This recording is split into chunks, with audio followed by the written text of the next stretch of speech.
Hello, everyone. Welcome to the program of the Rotary eClub of Silicon Valley. My name is Mitty Chang. I'm the president of this club. Every week, we bring to you something exciting about innovation, technology, and education. This week, I'm excited to present to you our presenter. But before we do that, we're going to go ahead and introduce the members we have on the call right now, as well as the guests. We have, in no particular order, at the very bottom right of my screen, Shags, or Stephen Chagrin. Hello, Shags. Shags is our membership chair, and he's in the Bay Area in Walnut Creek. And then next to Shags, we have Elsa. Hi, Elsa. Elsa is our Rotaract guest from Oklahoma, and she actually has perfect attendance going to all of our meetings, so it's pretty exciting. And without further ado, I'd like to introduce Oliver. Oliver is our program speaker for this week, and Oliver has been Lieutenant Governor of Interact District 5170, our home district, but also the world's largest Interact district. And he has immense background in Rotary and currently is studying at the University of Las Vegas, where he is working on establishing a Rotaract Club. Oliver is going to be speaking to us about the Vietnam Soccer Project during this program. And Oliver, take it away. Hello, everyone. I want to thank you all for having me. This is the first Rotary Club that I visited online, so I'm very excited. And it's quite the jewel of our district. A lot of people talk about this club and promote it. So I'm glad I actually get to see it in person and be a part of it. So thank you all for having me. As Mitty kindly announced, I was a part of this district when I was in high school a couple years ago. And then I moved to Las Vegas to study hospitality. And there, I've been involved in the Rotary clubs there, and we're hoping to rekindle the Rotaract Club that used to be there. And because of my involvement with this district, District 5170, I got involved with this really special service project, and that is the Vietnam Soccer Ball Project. And that started about 2 years ago now, during my tenure as Lieutenant Governor. And it's a project that has done so much already, but has an enormous potential for the future, which is really exciting, and I'm going to talk about later on in the meeting. And I'm really excited that you all get to hear about this. So 2 years ago, there's a Rotarian in this district as well. Her name's Sue McKinney, very dear to my heart, very close friend of mine. And she is a Rotarian of the Oakland Sunrise Club. And she actually lives in Vietnam, in Saigon, for the last 20 years. And she met this wonderful woman, this young woman who had been on a group study exchange program in Vietnam.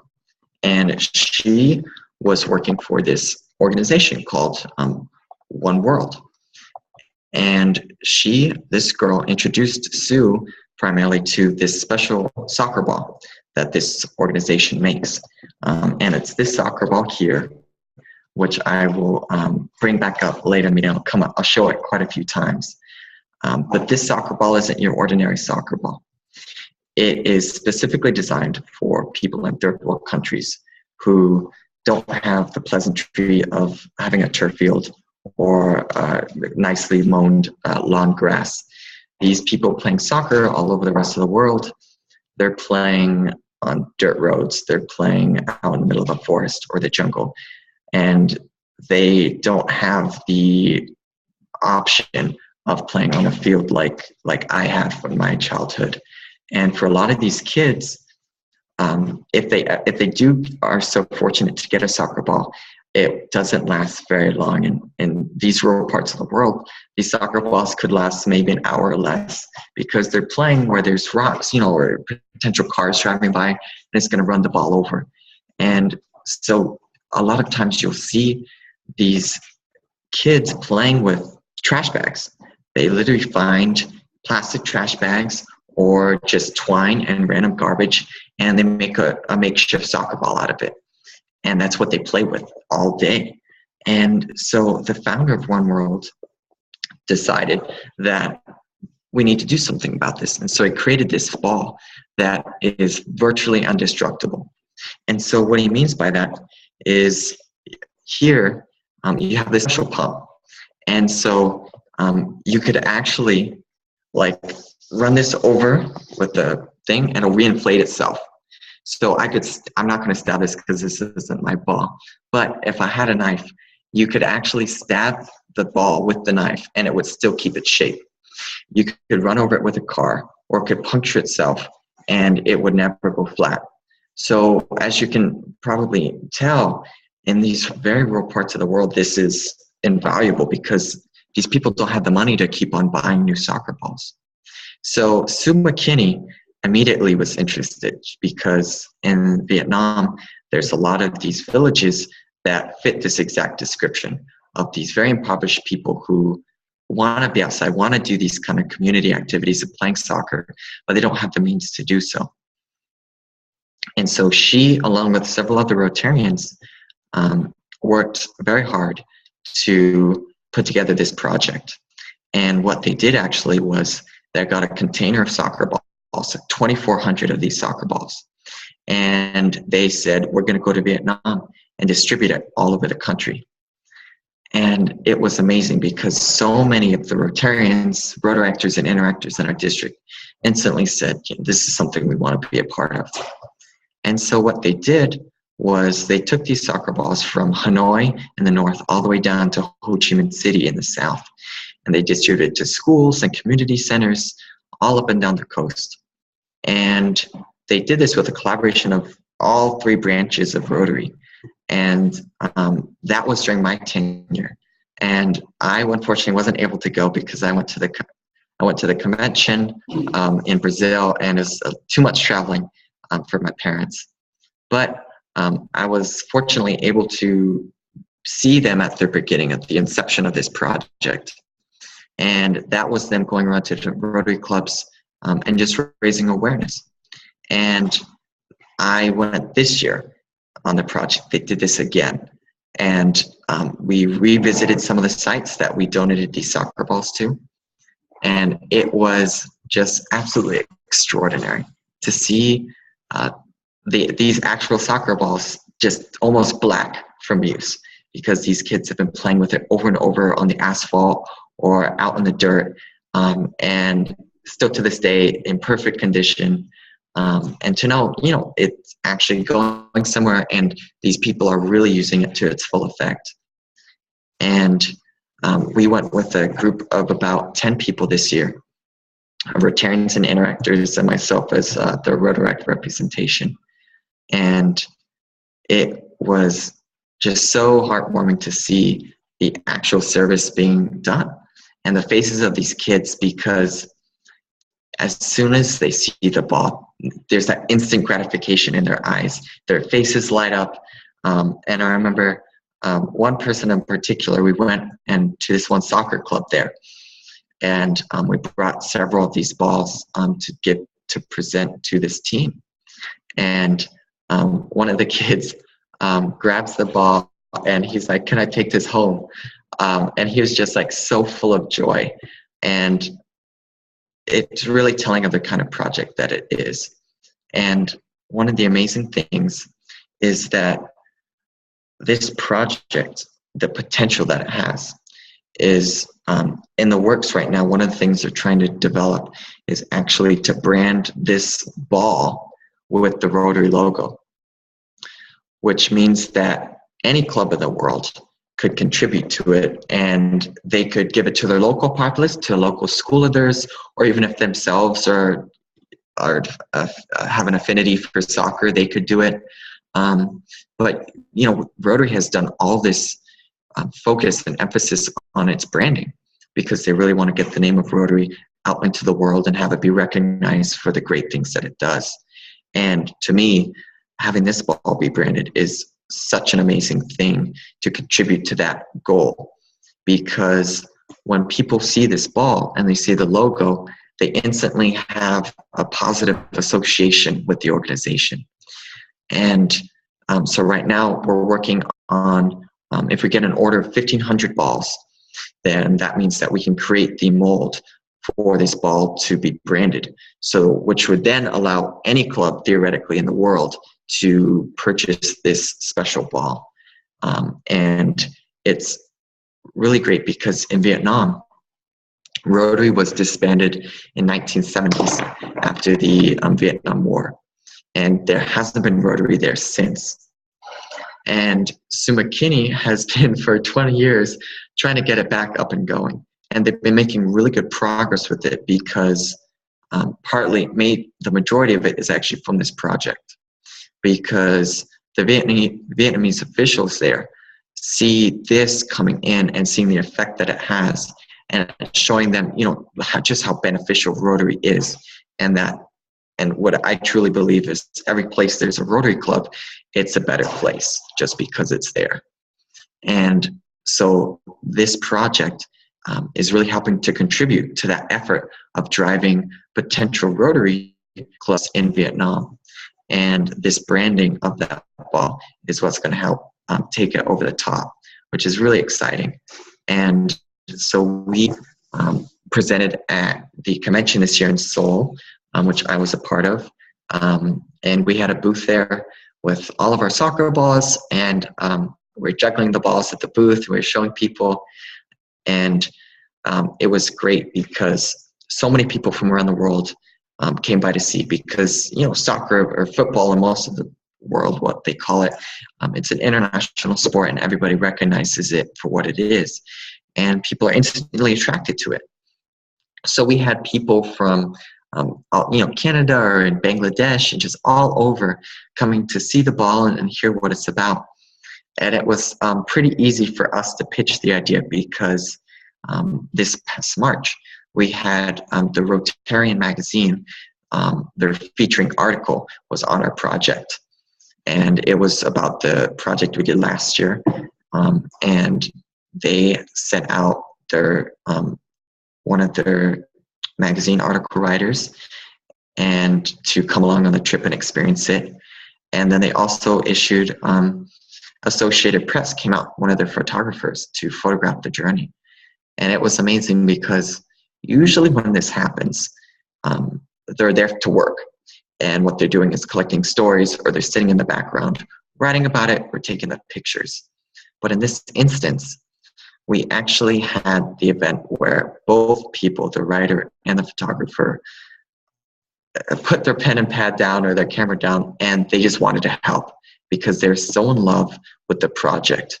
And so they were there helping unload the trucks with all the giant boxes filled with the balls and passing them out.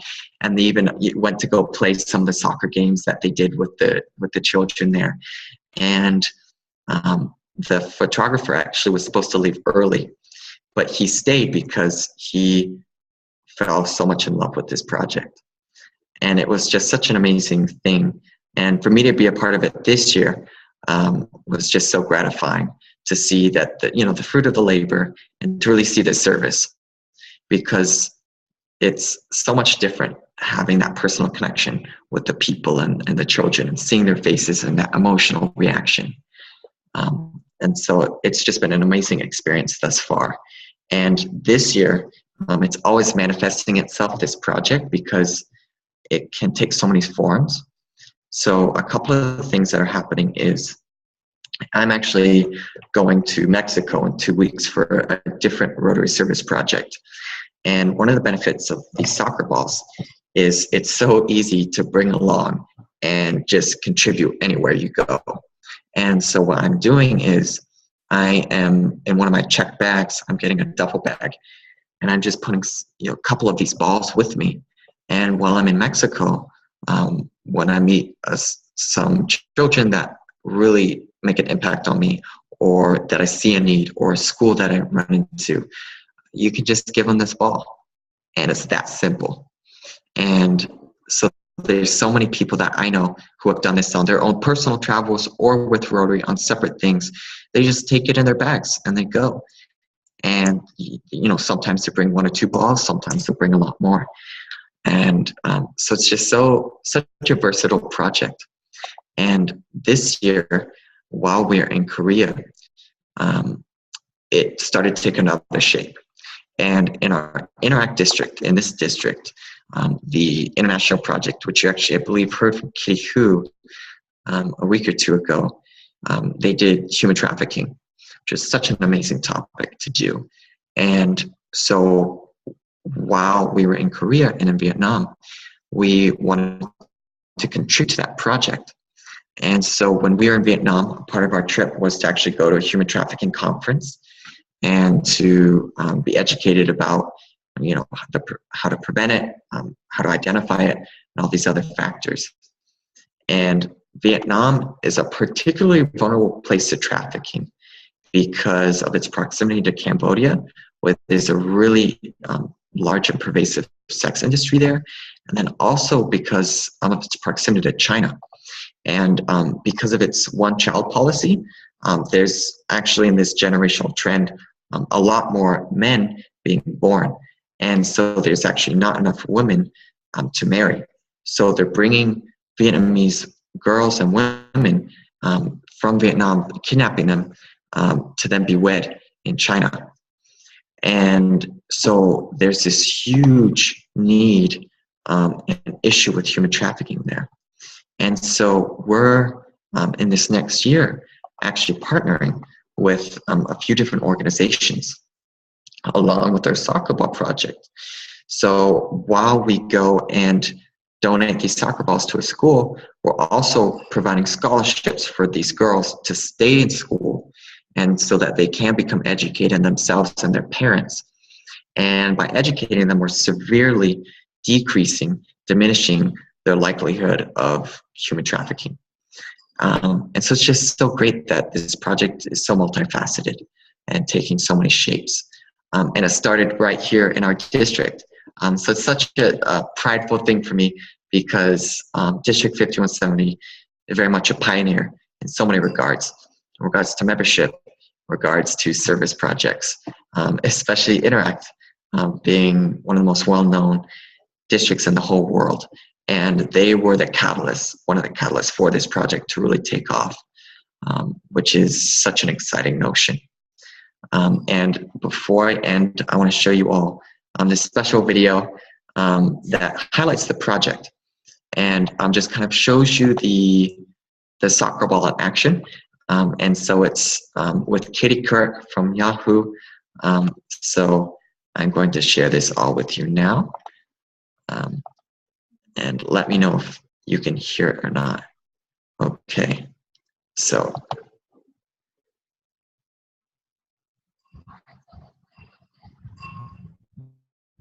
Can you hear this?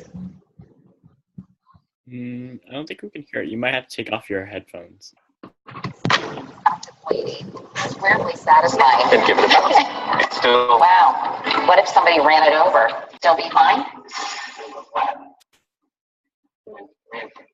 And every little one you see represents a ball that's not in the trash. And every little one you see represents a just safety place.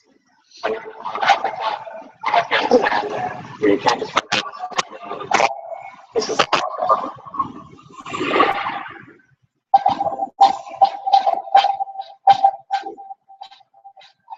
First of all, I can agree with this.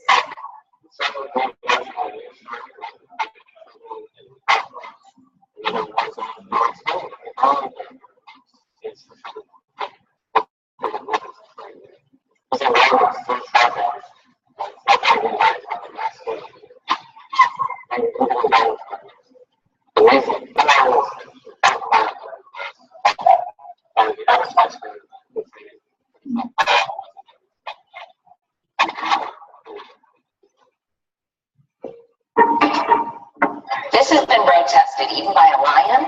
Yes, it has. When we launched in Johannesburg at the World Cup in 2010,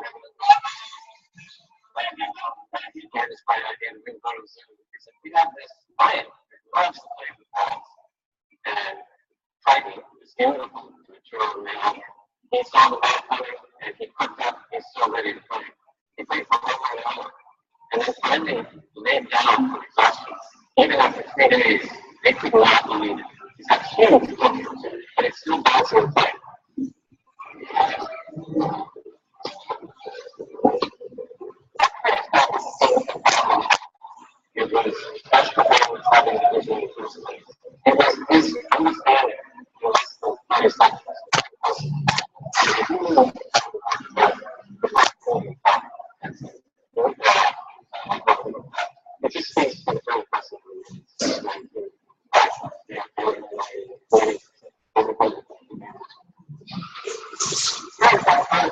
team to have the opportunity to go out there and actually see working in practice. It's one thing to hear about it, but see some of the performance and video, and it's even another way to see it firsthand.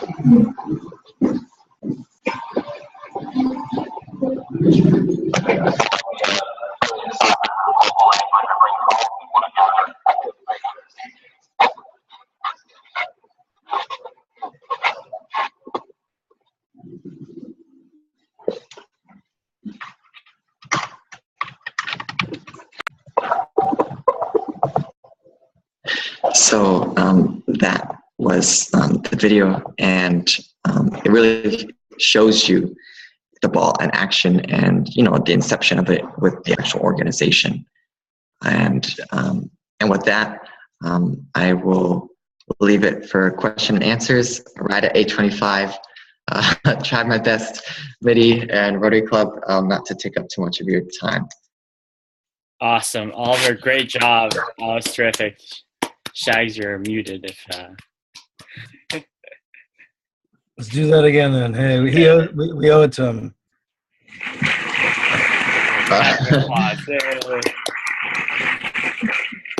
Had to forget something. That was great. Awesome presentation. I actually remember seeing a video about that or something in Rotary. And so it's great to know you can put the Rotary logo on it. I looked up something on the internet while you were speaking, and there's actually a group doing something with not indestructible balls, but for Honduras. And they've got the 4-way test on it. Yeah. Hey, how cool is that? So thank you very much. That was great. My pleasure. Terrific. And Oliver, the video sound was coming in and out, at least on my end. Okay. So I'll grab the link from you afterwards, and then We can present it.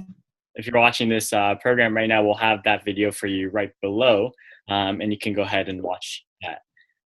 And so, Oliver, I have a question for you now. I know that a lot of our members and guests watching are probably going to have a similar question. So you mentioned that you're looking for 1,500 balls to do a custom mold for Rotary. How much is each ball? So very much depends on, economies of scale. So for that size of ball, we're looking at, I believe it's about something around the estimate like $30,000. So that includes the money it takes to create the bowl, the mold, that one-time designer purchase fee, that you get with most of these. But the cool thing is you could even go on their website and buy one for yourself. And there's options to like buy one and then send one across somewhere in the world. So it's like $30. And if you buy more, it kind of goes down from there. Okay, so $30,000, 1,500 balls, that comes out to about $20 per ball. So does that sound about right? Yeah. Okay, awesome. And is that something you mentioned you guys are working towards that? Is that right? Yeah, it is. It's something that we're working on, and it's we're hoping it to be a collaboration of multiple Rotary clubs, and it's something that and even Interact, Rotary, whomever wants to be a part of it, for them to contribute money to basically purchase those own balls, because as soon as we get to that 1,500 ballpark estimate, then we can have that money, the incentive for One World to create that logo for us. So it's something that, if we get 100 clubs to contribute, then, each club is only contributing so much money, which is a really interesting idea. Terrific. And if someone watching this call right now decides they want to help donate or they want to help support the cause, what's one way they can do that? So we actually have a crowdfunding site, which I can provide the link for later. And at the end of this call, they can, if so inclined, pull out their credit cards or whatever form of payments, or just take a look at it and see if that's something they're interested in personally, or perhaps wherever they come from. Terrific. And so we'll have that link for you guys if you're watching this video below in the relayed links section. And then Elsa, I think you have a question. Sorry about that. My internet connection dropped, so it's a little Skippy there. What material is the ball made out of for it to be so indestructible? Right. So it's they own this patent. So it's a special patent of the ball's like structure and the material. So it's almost like it's a rubber in essence, but it's made in this special foam material. So if I were to actually take the time to break this ball with like a knife and carve out this pump right here, you'd actually see the balls probably look like I'm doing the Rotary This Close logo. It's actually about probably an inch thick, this material, which is really amazing because that means that these balls, you can keep playing with them, and even if they're running down on their tread, there's so much material that it'll be a long, years and years and years before they run out. So it's this very interesting rubber-like thing, and I'm not, chemist or engineer, so I couldn't say specifically. And another interesting thing is the color of this ball in particular. It's actually called Peace Blue, which is the color of the United Nations. So kind of, again, gives you that conception of the ball's purpose of, bringing peace and community and goodwill to different parts of the world through games, through soccer. Awesome. Thank you so much, Oliver. And so we're just going to go ahead and wrap up, and then I'll turn to you, Oliver, for some last words.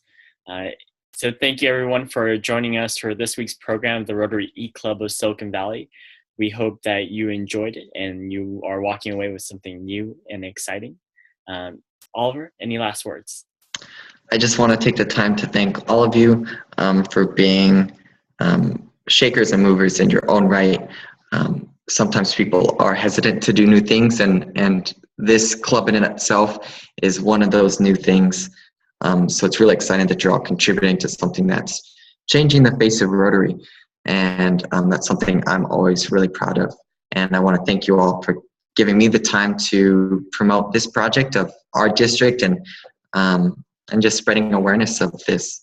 And it was an absolute pleasure to speak with you all. And if you need to get in contact with me for any further questions, I'll provide my contact information somewhere with MIDI so that if you have any further questions. Again, thank you so much. It's been an absolute pleasure. Thank you. Thank you. And thank you, everyone, for attending. Make sure you check out the video below as well as the related links, and the contact information will be included there for you.